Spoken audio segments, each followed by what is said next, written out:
बिस्मिल्लाहिर्रहमानिर्रहीम। अस्सलाम वालेकुम dear students, lecture world history तलस्लीम आपसे मुखातिब है। आज हमारा 12th ऑनलाइन लेक्चर है जिसका टॉपिक है मॉडर्न ईस्ट एशिया यानी मशरकी एशिया। ठीक है, मॉडर्न ईस्ट एशिया। सबसे पहले तो हम ये देखते हैं कि ईस्ट एशिया में कौन सी ममालिक हैं, कौन सी कंट्रीज़ हैं। ठीक है, आपके सामने ये एक मैप है जिसमें बहुत से ममालिक दिखाए गए हैं। हम ईस्ट एशिया के हवाले से देख रहे हैं। ईस्ट एशिया में जो ममालिक शामिल हैं वो है China, Mongolia, north Korea, south Korea, Japan.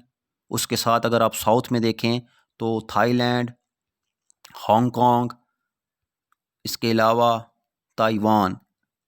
ये आप देख सकते हैं ताइवान। ठीक है, कि हम इसको डिस्कस करेंगे ईस्ट एशिया के हवाले से। ये ताइवान का मैप है, उसके साथ ये हांगकांग का मैप है। ठीक है, तो हम इसको स्टेप बाय स्टेप डिस्कस करेंगे। देखें, जब से तारीख़ शुरू हुई है और उसके साथ हालात वो माशी हों, सियासी हों या माशरती हों, वो बदलते गए। तो उसके साथ साथ मुख्तलिफ़ ममालिक के नक्शे भी बदलते गए। जो ममालिक माजी में कभी एक साथ थे वो मुस्तकबिल में अलग हो गए। जो मुस्तकबिल में जो माजी में एक साथ नहीं थे वो मुस्तकबिल में एक साथ मिल गए। तो मुख्तलिफ़ जंगें हुई हैं, मुख्तलिफ़ तारीख़ी वाक़यात हुए हैं, जिसके तनाज़ुर में हम देखेंगे कि ईस्ट एशिया आज कहाँ मौजूद है, माशी हवाले से, सियासी हवाले से और माशरती हवाले से। तो यही हमारा आज का टॉपिक है। अगर हम मंगोलिया की बात करें तो 1936 1936 का अगर आप मैप देखें तो मंगोलिया कभी चाइना का हिस्सा था। ठीक है, ये मंगोलिया वही मुल्क है जहाँ से चंगेज़ खान नमूदार हुआ। चंगेज़ खान ने अपनी फ़ौज बनाई और दुनिया के नक्शे पर अगर आप ये देखें सेंट्रल एशिया, जिसमें उज़्बेकिस्तान, काज़ाकिस्तान और तुर्कमानिस्तान हैं, तो यानी सेंट्रल एशिया में वो छा गया। उसकी फ़ौजें जो है ज़ुल्म और बर्बरियत का निशान बनी और एक दहशत कायम हो गई चंगेज़ खां के नाम से। ये वो तुर्क थे, जो मंगोल थे, जो फिर आगे तुर्की में और फिर सेंट्रल एशिया में फैल गए। ठीक है, तो 1936 में मंगोलिया चाइना का हिस्सा था। सही है। अब उसके बाद हम देखते हैं कि जापान को। जापान शुरू से एक बड़ी माशी ताकत रहा है और वर्ल्ड वार वन में, वर्ल्ड वार टू में इसने काफ़ी नुकसान पहुंचाया है इत्तेहादी जमातों को। वर्ल्ड वार वन कब हुई थी? 1918 में, और 1914 में शुरू हुई थी, 1918 में ख़त्म हो गई। 1914 में वर्ल्ड वार वन शुरू हुई थी और 1918 में ख़त्म हुई। वर्ल्ड वार वन में दो अपोजिट पार्टीज़ कौन सी थीं? फर्स्ट पार्टी थी अलाइड फोर्सेस की, इत्तेहादियों की, जिसमें जो है वो एक साइड पर था रशिया, अमेरिका, फ्रांस, इटली और बरतानिया। दूसरी साइड पर जो थे वो थे जर्मनी, ऑस्ट्रिया, जापान और तुर्की, क्योंकि तुर्की ने पहली जंग अज़ीम में वर्ल्ड वार वन में जर्मनी का साथ दिया था। वर्ल्ड वार वन में जापान, तुर्की, जर्मनी और ऑस्ट्रिया को शिकस्त हो गई, तो इत्तेहादी जीत गए, यानी अमेरिका, बरतानिया, रशिया और फ्रांस ये जीत गए। इन्होंने जो है जापान पर कब्ज़ा हासिल कर लिया। इसके साथ साथ सल्तनत उस्मानिया जो थी वो भी ज़वाल का शिकार हो गई। तो जापान जो है ये शुरू से ही इनके साथ टकराव में था, यानी अमेरिका और बरतानिया के साथ। अच्छा, ये आप देख रहे हैं इसके साथ ये ताइवान का जो इलाका है ये 1850 में जापान के हिस्से में था। यानी ये ईस्ट चाइना सी के नीचे जो ताइवान का इलाका है, ताइवान का जो ये मुल्क है छोटा सा, ये जापान के पास था 1850 से पहले, चाइना के पास नहीं था। सेकेंड वर्ल्ड वार शुरू हुई है 1939 में और 1945 में ख़त्म हुई है। इसमें भी इत्तेहादी अमेरिका, बरतानिया, रशिया और फ्रांस थे और उनके अपोजिट जो पार्टीज़ थी वो थी जापान और जर्मनी। तो इसमें भी जापान ने शिकस्त जो है वो जापान को शिकस्त हुई है और इस पर जो है वो सोवियत यूनियन, यानी इसको यूएसएसआर कहा जाता था। सोवियत यूनियन दरअसल रशिया को कहा जाता था USSR, United socialist states of Russia. कब की बात है? 1990 से पहले इसको यूएसएसआर कहा जाता था, तो उसने 1945 में इस पर कब्ज़ा कर लिया। जापान काफ़ी अरसा तक रशिया की कॉलोनी रहा है और उसके बाद ये 1950 के बाद ये आज़ाद हुआ। ठीक है, अच्छा, अब हम अगर हम नॉर्थ कोरिया और साउथ साउथ कोरिया को देखें तो ये 1850 से लेकर 1950 तक, 1950 से पहले पहले 1950 तक जो है ये एक ही कोरिया था, north Korea and south Korea. तो मैंने आपको बताया कि हालात बदलते गए, जंगें होती गईं, पहली जंग अज़ीम हुई, फिर दूसरी जंग अज़ीम हुई। दूसरी जंग अज़ीम के बाद जो है एक कोल्ड वार शुरू हुई है। कोल्ड वार क्या था कि कोल्ड वार से मुराद एक ऐसी जंग है जो कि हथियारों से या जो है वो वेपन से नहीं लड़ी जाती, या फिर वो मिसाइल से नहीं लड़ी जाती, बल्कि वो माशी पॉलिसीज़ और इकोनॉमिकल पॉलिसीज़ और मईशत से लड़ी जाती है। जिसके पास ज़्यादा टेक्नोलॉजी होगी, जिसके पास ज़्यादा मशीनरी होगी, जिसके पास ज़्यादा मईशत होगी, इकॉनमी होगी, जिसकी आर्मी मार्केट इंटरनेशनल मार्केट जिसकी मजबूत होगी, जिसके पास जिसकी करेंसी ज़्यादा वैल्यूएबल होगी, वही ये जंग जीतेगा। तो दो ग्रुप बन गए, दो ब्लॉक बन गए। एक ब्लॉक था अमेरिका, दूसरा ब्लॉक था रशिया।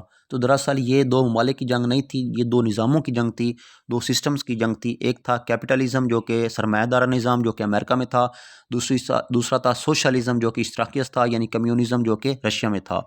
तो दो ममालिक की जंग में बाकी ममालिक भी इनके साथ साथ शामिल होते गए, जो शामिल ना हुए वो फिर ब्लॉक से अलग हो गए। अच्छा, अब इसमें अमेरिका और रशिया ने जो चाल चली है, सबसे पहले अमेरिका ने साउथ कोरिया को अपने साथ मिला लिया। कोरिया के दो हिस्से हो गए 1950 में। मैंने आपको बताया कि 1950 से पहले नॉर्थ कोरिया और साउथ कोरिया ये अलग-अलग नहीं थे, बल्कि एक साथ एक ही मुल्क था, कोरिया। अब 1950 के बाद कोरिया जो है, साउथ कोरिया अलग हो गया, नॉर्थ कोरिया अलग हो गया। साउथ कोरिया ने अमेरिका के ब्लॉक का साथ दिया, नॉर्थ कोरिया ने रशिया के ब्लॉक का साथ दिया। साउथ कोरिया का कैपिटल हो गया सियोल, ये आप देख सकते हैं। नॉर्थ कोरिया का कैपिटल बन गया पियोंगयांग। अब इस तरह एक ब्लॉक का साथ दे रहा था साउथ कोरिया, दूसरे ब्लॉक का साथ दे रहा था नॉर्थ कोरिया। ये दरअसल दो निज़ामों की जंग हो रही थी। अब अभी तक ऐसा ही है। मॉडर्न ईस्ट एशिया के हवाले से बात करें तो अब भी दोनों ममालिक अलग अलग हैं। दोनों ममालिक के दरमियान कई जो हैं क्लैशेस हो चुके हैं।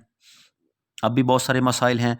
अब भी दोनों ममालिक आपस में नोक झोंक इनकी चलती रहती है। और ये मामलात इसी वजह से ख़राब हैं कि एक मुल्क जो है वो अमेरिका का हामी है, अमेरिका का दोस्त है। दूसरा मुल्क जो है वो रशिया का हामी है, रशिया का दोस्त है। यानी नॉर्थ कोरिया वो रशिया की साइड लेता है, साउथ कोरिया जो है वो अमेरिका का साथ देता है। इस हवाले से दोनों ममालिक के दरमियान काफ़ी क्लैशेस रहते हैं और आज भी मौजूद हैं। ठीक है। अब हम बात करते हैं ताइवान की, कि ताइवान के हवाले से इसकी सूरत हाल क्या थी। ताइवान जो है वो काफ़ी अरसा 1850 से 1936 तक ये हिस्सा रहा है जापान का। 1936 के बाद ये चाइना का हिस्सा बन गया। आज भी अगर साउथ चाइना सी के हवाले से हम देखें तो ताइवान चाइना के साथ है। और ये जो ताइवान है ये चाइना की बाउंड्रीज़ में ये शामिल है। ताइवान के हवाले से काफ़ी कुछ जो हैं बगावतें या इसके मुख्तलिफ़ स्लोगन्स या इसके मुख्तलिफ़ जो हैं वो जलसे जुलूस होते रहे हैं कि ताइवान को फ्री किया जाए। कुछ दिन पहले भी एक इनका जो है रैली निकाली गई कि ताइवान को अलग किया जाए, ताइवान को फ्री किया जाए, चाइना से आज़ादी दिलाई जाए। लेकिन ये चाइना के साथ है, चाइना का हिस्सा है। ठीक है, माजी में ये कभी जापान का हिस्सा रहा। आज अगर मॉडर्न ईस्ट एशिया के हवाले से देखें तो आजकल ये चाइना का हिस्सा है। हांगकांग भी ये जो है वो ये चाइना का हिस्सा है। हांगकांग जो है ये कहा जाता है कि यहाँ पर जो ओपियम वार थी उसके हवाले से काफ़ी यहाँ पर जंगें होती रही हैं माजी में, बरतानिया और रशिया के हवाले से। अगर देखा जाए तो हांगकांग जो है ये कुछ अरसा ये ब्रिटिश कॉलोनी भी रहा है, क्योंकि ओपियम वार जो हुई हैं, ओपियम वार क्या था इसके बारे में आपको बताएं कि 1839 में, 1839 टू 1860, ये कुछ अरसा, ये कोई 20-25 साल एक जंग रही है बरतानिया और रशिया चाइना के दरमियान, जिसको ओपियम वार कहा जाता है। ये जंग दरअसल अफ़्यूम की वजह से हुई है। यानी जो कहा जाता है कि जब 1850 में बहुत सारे इलाके, बहुत सारी यूरोपियन कंट्रीज़ जो थीं वो ट्रेड की तलाश में तिजारत के गर्ज से मुख्तलिफ इलाकों में फैल गईं। कुछ ने बरसगीर का रुख किया, कुछ ने जापान का रुख किया, कुछ ने चाइना का रुख किया। तो चाइना के साथ ब्रिटिश की जो लेन देन हुई है वो ईस्ट इंडिया कंपनी के थ्रू होती थी। वही ईस्ट इंडिया कंपनी है जिसने बरसगीर में भी पंजे गाड़े हुए थे। अब वो क्या होता था कि बरतानिया जो है वो चाइना से जो है कपड़े यानी सिल्क मंगवाता था और मुख्तलिफ जो है वो ज़रूब मंगवाता था जो चाइना के ऊपर नक्शनिगारी की होती थी चाइना की सकाफ़त के हवाले से। और इसके अलावा वो चाइना से मुख्तलिफ मसाला जात मंगवाता था। उसके बदले में वो उनको कॉइन देता था, चांदी के सिक्के देता था। अब चांदी के जो सिक्के हैं वो ज़ाहिर बात है चाइना उनसे कोई ख़ास ट्रेड तो नहीं कर रहा था, लेकिन बदले में अपनी चीज़ों के ज़रिए वो बरतानिया से सिक्के ले रहा था सिल्वर के। इस तरह सारा सिल्वर जो था वो बरतानिया से चाइना शिफ्ट हो रहा था। मलका बरतानिया ने के सामने ये मसला पेश किया गया कि हम कुछ ऐसी चीज़ दें जिससे हमारे सिक्के बच सके, हमारा सिल्वर बच सके। तो उन्होंने कहा कि इसका एक हल ये है कि अफ़्यूम यानी ओपियम जो है वो बरसगीर में काश्त की जाए बंगाल में, और वो ओपियम जो है वो चाइना को बेची जाए उन चीज़ों के बदले जो हम वहाँ से लेते हैं, यानी ट्रेड किया जाए। अब क्या था, अब वो ओपियम वहाँ बेची जाने लगी। अब ओपियम जो थी वहाँ पर पेन किलर यूज़ होती थी चाइना में, वहाँ पर पेन किलर के तौर पर इस्तेमाल होती थी। पहले इसको हमेशा अमीर लोग इस्तेमाल करते थे, अब वो गरीबों के दस्तरस में भी थी, आम लोग इसको इस्तेमाल कर रहे थे। इस तरह जो है वो चाइना अफ़्यूम का शिकार होता गया। ये एक ऐसी जो है हम कह सकते हैं कि चीज़ है जिसको एक हफ़्ते इस्तेमाल करने के बाद लोग इसके आदी हो जाते हैं।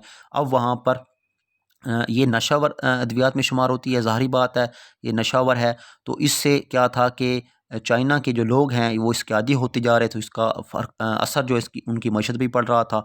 उन्होंने कहा कि आप हमें सिक्के ही दें, हम ओपियम जो है वो नहीं लेंगे। इस पर जो है उन्होंने कहा कि इस पर जो उन्होंने कुछ लोग भेजे जिनकी चाइना में आके उन्होंने लोगों को कत्ल किया। चाइना के कत्ल की वजह से एक जंग शुरू हो गई। इस जंग की वजह से जो है वो काफ़ी अरसा चाइना को बरतानिया की का मकरूज़ होना पड़ा। बरतानिया ने उनसे बहुत सारे इलाके ले लिए। इनके दरमियान जो जंगी हुई हैं वो क्योंकि अफ़्यूम ओपियम की वजह से हुई हैं, इसलिए उनको ओपियम वार कहा जाता है, जो कि 1839 में शुरू हुई और 1860 में ख़त्म हुई हैं। ये 3-4 जंगें थी जिसमें ब्रिटिश आर्मी ने चाइनीज़ आर्मी को बहुत ज़्यादा नुकसान पहुँचाया। ठीक है, एक वक्त ऐसा भी था कि जब ब्रिटिश आर्मी जो थी वो चाइना में घुस गई और चाइना जो है वो ब्रिटिश एम्पायर की कॉलोनी रहा है। इस तरह जापान भी ब्रिटिश कॉलोनी रहा है, रशिया की कॉलोनी भी रहा है। ठीक है, तो इस तरह जो हांगकांग है वो एक ट्रीटी हुई थी, treaty of Nanking NANKING, treaty of Nanking 1842 में हुई थी, जिसमें हांगकांग का इलाका जो है वो ब्रिटिश को दे दिया गया था।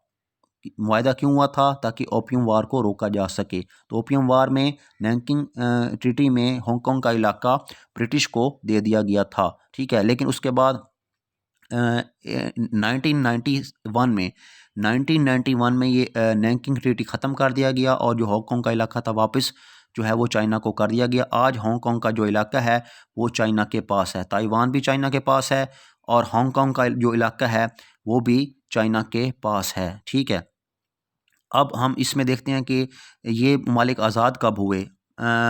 आपने ब्रिटिश एम्पायर के हवाले से, मैंने सब कॉन्टिनेंट के हवाले से आपको बताया था कि ईस्ट इंडिया कंपनी बनाई और इस तरह वो ईस्ट इंडिया कंपनी जो है वो 1857 वार ऑफ इंडिपेंडेंस में ख़त्म हो गई और ब्रिटिश एम्पायर जो थी वो उन्होंने अंग्रेज़ों ने कब्ज़ा किए रखा। इन 1947 बरसगीर में 1947 तक जो है वो सियाह सफ़ेद के मालिक रहे हैं। इस दौरान बहुत सारे इलाके थे जो ब्रिटिश कॉलोनीज़ के हिस्से थे, जैसे मौजूदा पाकिस्तान, मौजूदा इंडिया, मौजूदा बांग्लादेश, इसके साथ साथ चाइना, जापान, हांगकांग। तो 1950 के बाद बहुत सारे इलाके आज़ाद हुए, बहुत सारे ममालिक आज़ाद हुए, जिसमें जापान और चाइना भी आते हैं।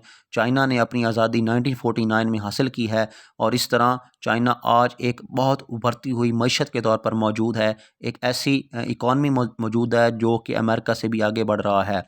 हालिया कुछ बरसों की अदाद-ओ-शुमार के मुताबिक चाइना की मईशत स्ट्रांग हो रही है बनिस्बत अमेरिका और रशिया के या इंडिया के। हाल ही में चाइना जो है अपना प्रोजेक्ट बना रहा है पाकिस्तान के साथ, जिसको CPEC का नाम दिया गया, चाइना पाकिस्तान इकनॉमिकल कॉरिडोर।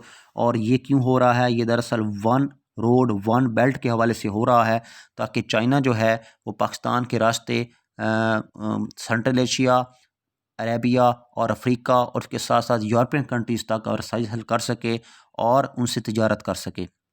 ठीक है, तो इस तरह आज के दौर में जो ईस्ट एशिया कंट्रीज़ हैं, जैसे जापान है, जैसे चाइना है, जैसे साउथ कोरिया, नॉर्थ कोरिया है, जैसे मंगोलिया है, ताइवान और हांगकांग हैं, ये आज कि आज बहुत ज़्यादा तरक्की याफ्ता हैं। इनके जो फ़ॉरेन करेंसी है, इनका जो इंटरेस्ट है वो बहुत ज़्यादा है।